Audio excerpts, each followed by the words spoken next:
Со почетокот на грејната сезона, значително се зголеми загадувањето на воздухот. Ова е тема која се актуализира секоја зимска сезона, а градските власти и покрај напорите не успеваат да го намалат аерозагадувањето. Градоначалникот на град Скопје Петре Шилегов на денешната 20-та седница на Советот на град Скопје информираше за активностите кои се преземаат за справувањето со овој проблем. Интензивираните контроли и дежурства на инспекторите за животна средина, при кои се изречени двојно поголем број казни во однос на истиот период лани, се само показател за напорите на градот да се воспостави ред во односот на граѓаните и предпријатијата кон животната средина, рече Шилегов. Тој додаде дека инспекторите на град Скопје извршуваат и редовен инспекцијски надзор на правни субјекти, инсталации кои подлежат на Б интегрирана еколошка дозвола. Сериозно го засиливме службата на инспекцијскиот надзор кој што имаме.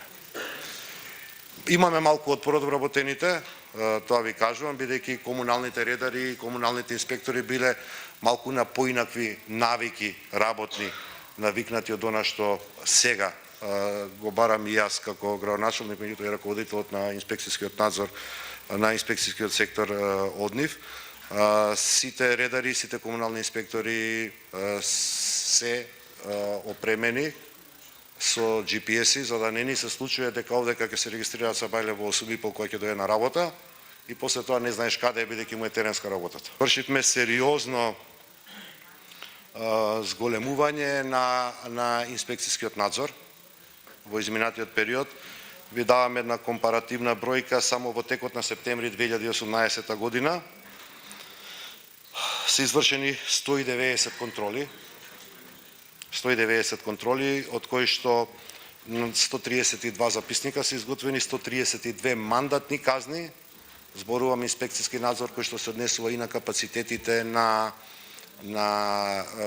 кои што се под наша надлежност, бе лиценци носители, меѓутоа и на градежни објекти и на поединци луѓе кои што, да речем, несоодветно го третирале отпадот. Имаме поднесено 31 барање до извршител за наплата на овие платни налози и имаме надвор од тоа пратени на општо корисна работа 93 граѓани и ова ќе се интензивира во текот на октомври.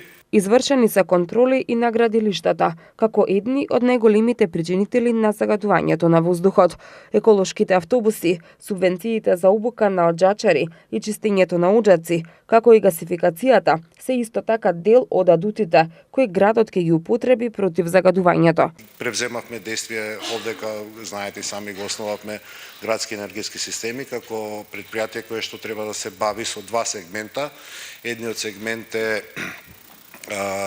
гасификација на градот Скопје и вториот сегмент е превземање на управување со топловодната мрежа со цел да може градот да биде креатор на енергетската политика на самиот град. Градот, иако нема ингеренции, го изготви законскиот текст за еколошко мапирање на возилата, истото го понуди на соодветните Министерство за економија, Министерство за внатрешни работи.